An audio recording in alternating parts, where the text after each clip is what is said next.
ನಾನು ಯೋಗಿ ನಿಶ್ಚಿಂಜಿ.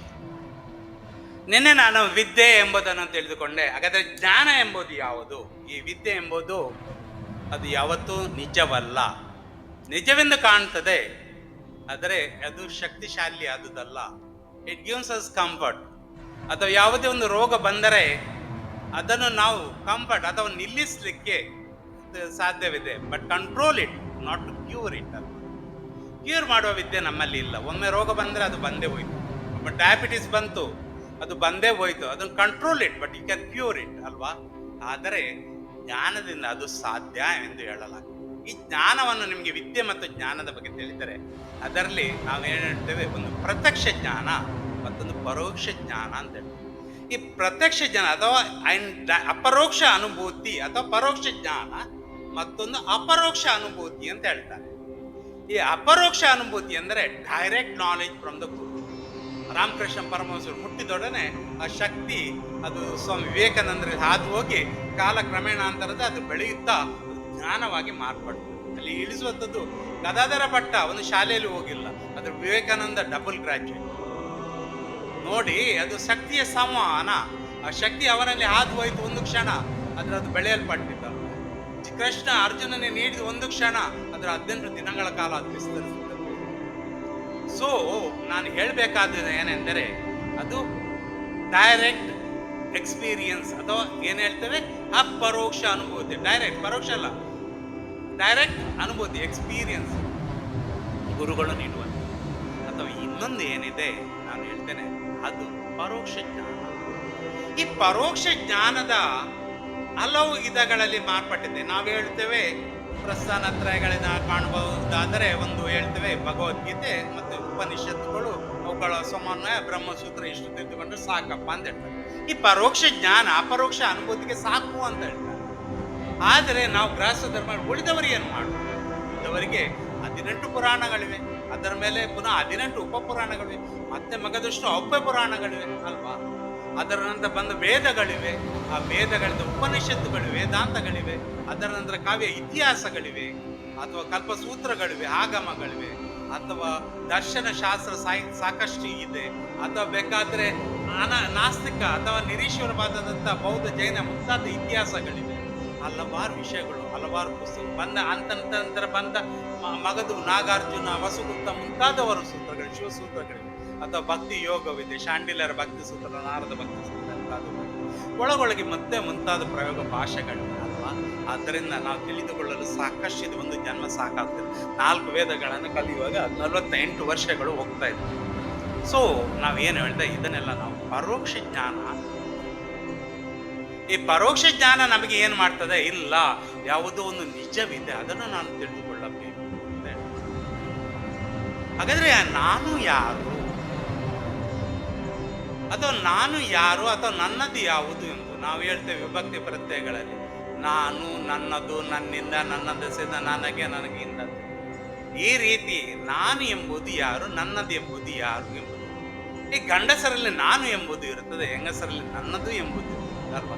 ಹೆಂಗಸರು ಹೇಳ್ತಾರೆ, ಇದು ನನ್ನಲ್ಲ, ಇದು ನನ್ನ ಮಾವ ಕೊಟ್ಟದ್ದು, ನನ್ನ ಗಂಡ ಕೊಟ್ಟದ್ದು, ನಮ್ಮ ಇದು ಯಜಮಾನರದು, ಇದು ನನ್ನ ಮಕ್ಕಳು ತಂದು ಕೊಟ್ಟದ್ದು. ನನ್ನದು ಎಂಬುದು ಹೆಂಗಸರಲ್ಲಿ ತುಂಬ ಕಮ್ಮಿ. ಅದೇ ಗಂಡಸರು ನಾನು ತರುತ್ತೇನೆ, ನಾನು ಮಾಡ್ತೇನೆ ಎಂಬುದು ಇರ್ತದೆ.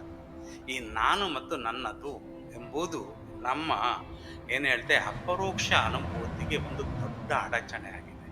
ಈ ಅಪರೋಕ್ಷ ಅನುಭೂತಿಗೆ ದೊಡ್ಡ ಅಡಚಣೆ ನಾನು ಎಂಬುದು ಅಹಂಕಾರ. ಅಹಂಕಾರವೇ ಬ್ರಹ್ಮ. ಯಾಕೆಂದರೆ ನಾನು ಮಾಡಿದ್ದೇನೆ ಅಂತೇಳಿ ಯಾವಾಗ ನಮ್ಮಲ್ಲಿ ಆ ಸೃಷ್ಟಿಯ ಸಮಯದಲ್ಲಿ ಉಂಟಾದ ಬ್ರಹ್ಮ, ಅದು ಸಾಯದಿದ್ದರೆ ಸೃಷ್ಟಿ ಆದವನೇ ವೃತ್ತಿ ಇದೆ ಅಲ್ವಾ? ಜನ್ಮವಂತವನೇ ವೃತ್ತಿ ಇದೆ. ಆ ನನ್ನ ನಾಮ ಸಾಯದ ಹೊರತು ನನಗೆ ನಾನು ಎಂಬೆಂಬುದು ತಿಳಿಯುವುದಿಲ್ಲ. ಇದನ್ನು ತಿಳಿಯಬೇಕಾದರೆ ಪರೋಕ್ಷ ಜ್ಞಾನದ ಏನೋ ಅವಶ್ಯಕತೆ ಇದೆ. ಸ್ಮೃತಿ ಎಂಬುದು ತುಂಬ ಸುಂದರ, ಸುಲಭ. ಒಮ್ಮೆ ಕಂಡುಕೊಂಡ ನಂತರ ಸುಲಭ. ಸ್ವಾಮಿ ಮುಕ್ತಾನಂದರು ತಮ್ಮ ಚಿತ್ಶಕ್ತಿ ವಿಲಾಸದಲ್ಲಿ ಬರೀತಾರೆ, death experience, you don't worry about it ಅಂತೇಳಿ. ಡೆತ್ ಎಂಬುದು ತುಂಬ ಸುಂದರ. ಅದಾನಂತರ ಅಂದರೆ ನಾವು ಇದು ಅಲ್ಲ, ಎತುನಾಸಿಯನ್ನ ಜೀವ ತೆಗೆಯುವುದಲ್ಲ, ಸಹಜವಾದ ಮರಣ, ಸುಂದರ ಜೀವನ, ಅಥವಾ ಸಹಜ ಮರಣ, ಅದು ತುಂಬ ಸುಂದರವಾಗಿದೆ. ಆ ಪ್ರಕ್ರಿಯೆ ತುಂಬ ಇದೆ, ಅದರಲ್ಲಿ ಕಲಿಯುವಂಥ ಸಾಧ್ಯ. ಬಟ್ ಪೀಪಲ್ ಆರ್, ಏಕೆಂದರೆ ಮತ್ತೂ ಒಂದಾಗ್ತದೆ, 80-100 ವರ್ಷಗಳಲ್ಲಿ ನಾವು ಏನೋ ಕಲಿದು ಇಲ್ಲಿ ತರಬೇಕಾದ್ರೆ ಅದು ಸಮಯ ಸಾಕಾಗ್ತದೆ ಅಲ್ವ? ಆದರೆ ಇಂದಿನ ಕಾಲದಲ್ಲಿ ಸಾಧ್ಯ ಇತ್ತು. ರಾಮ ಮುಂತಾದವರ, ಕೃಷ್ಣ ಮುಂತಾದವರ ಒಂದು 10,000 20,000 ವರ್ಷಗಳ ವಿವಿಧ ಟೆಕ್ನಾಲಜಿಯನ್ನು ತರಲಿಕ್ಕೆ ಪ್ರಯತ್ನ ಪಟ್ಟರು. ಆ ಟೆಕ್ನಾಲಜಿಯನ್ನು ಈಗ ಅವರು ರಾಮಲೋಕದಲ್ಲಿ ಕೊಂಡೋಗಿದ್ದಾರೆ, ಕೃಷ್ಣ ಗೋಪಿಕ ಲೋಕದಲ್ಲಿ ಕೊಂಡೋಗಿದ್ದಾರೆ, ವಿಷ್ಣು ವೈಕುಂಠದಲ್ಲಿ ಕೊಂಡೋಗಿದ್ದಾರೆ. ಸೊ ಈ don't live here, but what we have done it, we want to bring it here. ಹಾಗಾದ್ರೆ ನಾವು ಇದನ್ನು ಏನು ಮಾಡಬೇಕು, ಏನಿದೆ ಟ್ರಿನಿಟಿ ಇದೆ ಅದನ್ನು ತೆಗೆದು ಹಾಕಬೇಕು. 3 ತ್ರೈಲೋಕ್ಯಗಳು ಎಂಬುದೇ ಅದು ತೆಗೆದು ಹಾಕಬೇಕು. ಒಂದು ಊರ್ಧ್ವಲೋಕ, ಒಂದು ಅಧೋಲೋಕ. ಯಾಕೆಂದ್ರೆ ಅಧೋಲೋಕದಲ್ಲಿರುವ ವೈರಸ್ಗಳು ಕೂಡ ಸಾಯುವುದಿಲ್ಲ ಅಲ್ವಾ, ಅದರ ಸತ್ಯಲೋಕದಲ್ಲೂ ಸಾಯುವುದಿಲ್ಲ. ಮಧ್ಯದಲ್ಲಿ ಮಾತ್ರ ಈ ಸಾವಿನ ಕುಣಿಕೆ ನೇಲಾಡ್ತಾ ಇದೆ.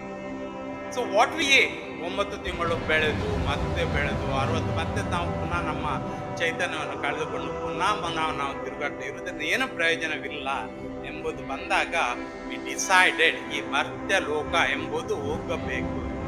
ಈ ಮರ್ತ್ಯ ಮೃತ್ಯುವಿನ ಮೇಲೆ ವಿಜಯವನ್ನು ಪ್ರಾಪ್ತ ಮಾಡುವುದು ಅದು ಜ್ಞಾನವನ್ನು ಗಳಿಸಿದ ನಂತರ ಸಾಧ್ಯ. ಅದು ಗುರುಗಳಿಗೆ ಶರಣಾಗತರಾದಾಗ ಸಾಧ್ಯ. ಈಗ ಗುರುಗಳು ಯಾರು? ಈಗ ನನ್ನ ಗುರುಗಳಾದ ಸ್ವಾಮಿ ದತ್ತ ಅವಧೂತರು ಪರಮ ಸತ್ಯವನ್ನು ಕಂಡುಹಿಡಿದರು, ಅವ್ರ ಮೃತ್ಯುವಿನ ಮೇಲೆ ವಿಜಯ ಸಾಧಿಸಿದರು. ಸೊ ನಾನು ಅವರು ನನಗೆ ಏನು ಅಮರತ್ವವನ್ನು ನೀಡಬಲ್ಲಲ್ಲ, ಅಂಥವರ ಪಾದದ ಬಳಿಗೆ ಹೋಗಿ ಈ ಕಲಿಕೆಯನ್ನು ಕಲಿತುಕೊಂಡಾಗ ಅದು ಸಾಧ್ಯವಾಗ್ತದೆ. ಕೆಲವೊಮ್ಮೆ ನೀಡಿದ್ದೇನೆ, ಕೆಲವು ಮಂತ್ರಗಳು ಕೆಲವೊಮ್ಮೆ 10 ವರ್ಷಗಳು 12 ವರ್ಷಗಳು ಮಾಡ್ತಾರೆ, ಏನು ಪ್ರಯೋಜನ ಕಾಣೋದು. ಯಾಕೆಂದರೆ ನಾವು ದಿನನಿತ್ಯದ ಒಂದು ಪ್ರಾರ್ಥನೆ ಏನಿದೆ, ನಾವು ಏನು ಮಾಡ್ತಾ ಇರ್ತೇವೆ ಸಾಧನೆಯನ್ನು ಪ್ರತಿನಿತ್ಯ ಸಾಯಂಕಾಲ ನಮ್ಮ ಗುರುಗಳ ಪಾದಕ್ಕೆ ಅರ್ಪಿಸಿ ನಾವು ಮಲಗಬೇಕು. ಲಾರ್ಡ್ ಕೃಷ್ಣ ಭಗವದ್ಗೀತೆಯಲ್ಲಿ ಹೇಳಿದ್ದಾರೆ, ನೀವು ಏನೆಲ್ಲ ಮಾಡ್ತೀರೋ ಏನು ಮಾಡಿ ಕರ್ಮಣ್ಯ ವ್ಯಾಧಿಕಾರಸ್ತೆ. ಯಾಕೆಂದ್ರೆ ನೀವು ಏನು ಕರ್ಮವನ್ನು ಮಾಡ್ತಾ ಇದ್ದೀರೋ ಅದರ ಫಲವನ್ನು ಅಪೇಕ್ಷಿಸಬೇಡ. ಯಾಕೆಂದರೆ ಯಾವ ಕರ್ಮವನ್ನು ಗುರುಗಳ ಆದೇಶದ ಮೇಲೆ ಮಾಡ್ತೀರೋ ಅಥವಾ ಯಾವುದು ಮಾಡ್ತೀರೋ ಎಂದು ಭಾವಿಸಿ ಆ ಫಲವನ್ನು ಅವರ ಪಾದಕ್ಕೆ ಅರ್ಪಿಸಿ. ಯಾಕೆಂದರೆ ಯು ಡೋಂಟ್ ಎಕ್ಸ್ಪೆಕ್ಟ್, ನಮ್ಗೆ ಏನು ಬೇಕಾಗಿರೋದು 2 ತುತ್ತು ಅನ್ನ ಮುಂತಾದವುಗಳು ಬೇಕಾಗಿರೋದು. So we can learn the things what ever happens. ಅಂದರೆ ಏನೋ ಕ್ಯೂರಿಯಾಸಿಟಿ ಇರ್ತದೆ, ಅದನ್ನು ತಿಳಿದುಕೊಳ್ಳಿಕ್ಕೆ ಸಹಾಯವಾಗ್ತದೆ. ನಾವು ಖಾಲಿ ಆಗ್ತಾನೆ ಹೋಗ್ತೀವಿ. ಖಾಲಿ ಆಗೋದೇ ಆಶೀರ್ವಾದ, ಖಾಲಿ ಆಗೋದೇ ವರದಾನ ಅಂತೇಳಿ ಓಶೋ ಹೇಳ್ತಾರೆ. ಹಾಗಾದ್ರೆ ನೀವು ಹೇಳ್ತೀರಿ, ನೀವು ದುಡಿತೀರಿ, ಸಂಜೆ ಎಲ್ಲವನ್ನು ಖರ್ಚು ಮಾಡುವುದಿಲ್ಲ, ಸ್ವಲ್ಪ ಹಣವನ್ನು ನೀವು ಬ್ಯಾಂಕಲ್ಲಿ ಇಡ್ತೀರಿ ಅಲ್ವ. ಈ ರೀತಿ ನಾವು ಮಾಡಿದ ಸಾಧನೆಯನ್ನು ನಮ್ಮ ಗುರುಗಳ ಪದದಲ್ಲಿ ಅರ್ಪಿಸಿ ಮಲಗುತ್ತೇವೆ. ಅದು ಬ್ಯಾಂಕಲ್ಲಿ ಇಟ್ಟಾಗೆ ನಮ್ಮ ಸಾಧನೆ ಅಲ್ವಾ. ಇಲ್ಲಿ ಕಾಂಜಗಾಡಿನಲ್ಲಿ ಒಬ್ಬ ಸ್ವಾಮಿ ರಾಮದಾಸರು ಅಂತ ಇತ್ತು. ಅವರ ಬಳಿ ಏನಾದರೂ ಹೋಗಿ ತೊಂದರೆ ಇದ್ದರೆ ಅವ್ರು ಹೇಳ್ತಿದ್ರು, ನಾನು 10,000 ರಾಮನಾಮವನ್ನು ಕೊಟ್ಟೆ ನಿಮಗೆ, ಅವರ ಇದೇನು ಸಾಲ್ವ್ ಆಗ್ತಿತ್ತು.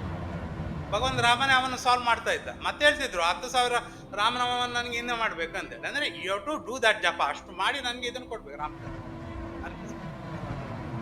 ಸೊ ಇದು ಫಲದಾರಿಕೆ, ಇದು ಒಂದು ರೀತಿಯ ಸಾಧನೆ. ಇದು ನಾವು ತಿಳಿದುಕೊಂಡಿಲ್ಲ. ಅತ್ಯಂತ ಸುಲಭವಾಗಿ ಕಾಣ್ತದೆ, ತುಂಬ ಕಷ್ಟವಾಗುವುದು. ಒಂದೊಂದು ಕಾಲಕ್ಕೆ ದಿನಕ್ಕೆ 1 ಬಾರಿ ಓಂ ನಮಃ ಶಿವಾಯ ಹೇಳುವಷ್ಟು ಶಕ್ತಿ ಇರುವುದು. ಒಂದು ಕಥೆಯನ್ನು ಹೇಳ್ಬೇಕಾಗ್ತದೆ. ಒಮ್ಮೆ ನಮ್ಮ ನಾರದ ಮುನಿಗಳು ಹೇಳಿದರು, ಲಾರ್ಡ್ ವಿಷ್ಣುವಿನ ನೋಡಿ ನಾನು ನನ್ನಷ್ಟು ನಿಮ್ಮ ದೊಡ್ಡ ಭಕ್ತ ನಿಮಗೆ ಸಿಗ್ಲಿಕ್ಕೆ ಇಲ್ಲ, ನಾರಾಯಣ ನಾರಾಯಣ. ದಿನಕ್ಕೆ ನಾನು ಒಂದು 20,000 ಬಾದರೂ ನಾರಾಯಣ ನಾರಾಯಣ ಅಂತ ಹೇಳ್ತೀನಿ ಅಂತ. ಅದಕ್ಕೆ ಲಾರ್ಡ್ ವಿಷ್ಣು ಹೇಳಿದ್ರು, ಇಲ್ಲ ಅಲ್ಲೊಬ್ಬ ರೈತನಿದ್ದಾನೆ, ಅವನು ನನಗೆ ಒಳ್ಳೆ ಮಾಧವ ಅಂತ, ಅವನು ತುಂಬ ನನಗೆ ಒಳ್ಳೆ ದೊಡ್ಡ ಭಕ್ತ, ನಿನಗಿಂತ ದೊಡ್ಡ ಭಕ್ತ ನಾನು. ಹಾಗಾದರೆ ಏನು ವಿಶೇಷ ಅಂತ ಹೇಳಿದ್ರು. ಹಾಗಾದ್ರೆ ನನಗೆ ಒಂದು ಹೇಳ್ತೇನೆ, ಒಂದು ಮಡಕೆಯಲ್ಲಿ ಎಣ್ಣೆಯನ್ನು ತುಂಬಿ ತುಂಬ ತಲೆಯಲ್ಲಿ ಇಟ್ಕೊಂಡು ಭೂಮಿಗೆ ಒಂದು ಸುತ್ತು ಹಾಕಿ ಬರಬೇಕಂತ. ಹಾಗಾದರೆ ಅದು ಸುಲಭ ಅಂತ. ಅದು ಒಂದು ಕಂಡೀಷನ್, ಒಂದು ತೊಟ್ಟು ಎಣ್ಣೆ ಕೆಳಗೆ ಬೀರಬಾರ್ದು ಅಂತ. ಅದಕ್ಕೆ ನಾರದ ಮುನಿಗಳು ತಮ್ಮ ಪ್ರತಿಯೊಂದು ಕೇಂದ್ರೀಕೃತ ಮಾಡಿ ಒಂದು ತೊಟ್ಟು ಎಣ್ಣೆ ಕೆಳಗೆ ಬೀಳದಂತೆ ಬಂದು ನೋಡಿ, ನಾನು ಈಗ ನೀವು ಹೇಳಿದಾಗೆ ಒಂದು ಭೂಮಿಗೆ ಒಂದು ಸುತ್ತು ಹಾಕಿಕೊಂಡು ಒಂದು ಬಿಂದು ಎಣ್ಣೆ ಕೆಳಗೆ ಬೀಳದಂತ ಅದು ಇಟ್ಟೆ ಅಂತ ಹೇಳಿ. ಹಾಗಾದರೆ ಅವ್ರು ಹೇಳಿದರು, ಈ ಒಂದು ಸುತ್ತು ಹಾಕಿ ಬರುವಾಗ ನನ್ನನ್ನು ಎಷ್ಟು ಬಾರಿ ನಾರಾಯಣ ನಾರಾಯಣ ಅಂತ ಜಪಿಸಿದೆ ಅಂತ. ಹಾಗಾದರೆ ಅವರ ಮಾಧವ ಎಂಬ ರೈತನನ್ನು ಹೇಳು, ಬೆಳಿಗ್ಗೆ ಎದ್ದಾಗಲೇ ಓಂ ನಮೋ ನಾರಾಯಣ ಅಂತ ಹೇಳ್ದ, ಮತ್ತೆ ಒಂದು ಕಾಫಿ ಕುಡಿದು ಓಂ ನಮೋ ನಾರಾಯಣ ಅಂತ ಹೇಳ್ದ, ಮತ್ತೆ ಗದ್ದೆಗೆ ಹೋದ ಓಂ ನಮೋ ನಾರಾಯಣ ಅಂತ ಹೇಳ್ದ, ಮಧ್ಯಾಹ್ನ ಒಂದು ಊಟ ಮಾಡೋಕೆ ಓಂ ನಮೋ ನಾರಾಯಣ ಅಂತ ಹೇಳ್ದ, ರಾತ್ರಿಗೆ ಓಂ ನಮೋ ನಾರಾಯಣ ಅಂತ ರಾತ್ರಿ ಮಾಡೋಕೆ ಒಂದು 6 ಬಾರಿ ಹೇಳ್ದ. ನೋಡು, ಜನಜಂಜಡದಲ್ಲಿ ಈ ಗ್ರಾಸ್ತ ಮನೆ ಮಠ ಕೃಷಿ ಮುಂತಾದವುಗಳನ್ನು ಮಾಡಿ ಕೂಡ ನಿನಗೊಂದು 6 ಬಾರಿ ನೆನೀತಾನೆಂದರೆ ನಿನಗಿಂತ ದೊಡ್ಡ ಭಕ್ತ ನಾವು. ಕಷ್ಟ, ಈ ಸಂಕಷ್ಟದ ಸಮಯದಲ್ಲಿ ಇನ್ನೊಂದು 6 ಬಾರಿ ನೆನೆದ, ನೀನು ಏನೂ ಇಲ್ಲ ಆರಾಮ ತಿರುಗುತ್ತೆ, ಆದರೆ ಒಂದು 30,000 ಹೇಳುವುದರಲ್ಲಿ ಏನು ಫಲವಿಲ್ಲ. ಅದರಿಂದ ನಾನು ಹೇಳುವುದೇನೆಂದರೆ, ಗ್ರಾಸ್ತ ಧರ್ಮ ತುಂಬ ಕಠಿಣವಾಗಿದೆ. ನಾವು ಏನು ಹೇಳ್ತೇವೆ, ನಾನು ಒಂದು ಬಾರಿ ಒಂದು ತೀರ್ಥಯಾತ್ರೆ ಮಾಡಿ ಬರ್ತೇನೆ ಅಂತೇಳಿ ಒಂದು ಸಂಕಲ್ಪ. ಅದನ್ನು ಮಾಡುವಾಗ ತುಂಬ ಖುಷಿ. ಅದನ್ನು ಮಾಡಿ ಬರುವಷ್ಟರಲ್ಲಿ ಇಲ್ಲಿ ಮನೆ ಮಠವೇ ಮಾರಾಟವಾಗುವುದು.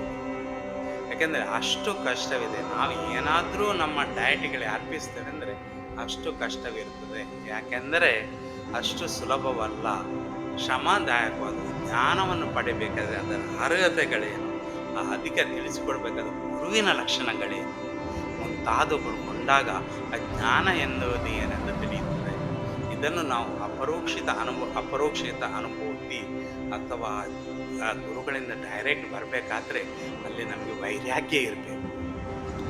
ಅಥವಾ ನನ್ನ ಅಹಂಕಾರದ ಮೂಲಕ ನಾನು ಪಡೆಯಬಲ್ಲೆನಾದರೆ ವಾಟ್ ಐ ವಿಲ್ ಡೂ, ಆ ಕಾಮನ್ ಮ್ಯಾನನ್ನು ನಾನು ತುಂಬ ಸಂಕಷ್ಟಗೊಳಿಸ್ತೀನಿ. ಸಾಮಾನ್ಯ ಜನರಿಗೆ ಕಷ್ಟ ಕೊಡುವುದೇ ನಮ್ಮ ವಿದ್ಯೆ ಆಗಿರುತ್ತೆ. ಆದ್ದರಿಂದ ನಾವು ಏನು ವಿದ್ಯೆಯನ್ನು ಪಡೆದಿದ್ದೇವೋ ಅದನ್ನು ಬಲಹೀನರ ಮೇಲೆ ಪ್ರಯೋಗಿಸುತ್ತಿದ್ದೇವೆ. ಆದ್ದರಿಂದ ನಾವು ಏನು ಕಲಿತಿದ್ದೇವೋ ಅದು ರಾಕ್ಷಸ ವಿದ್ಯೆ. ನಾವು ಏನು ಕಲಿಯಲಿದ್ದೇವೋ ಅದೇ ದೇವ ವಿದ್ಯೆ. ಆ ದೈವ ವಿದ್ಯೆಗೆ ಅರ್ಹತೆಗಳು ಬೇಕು.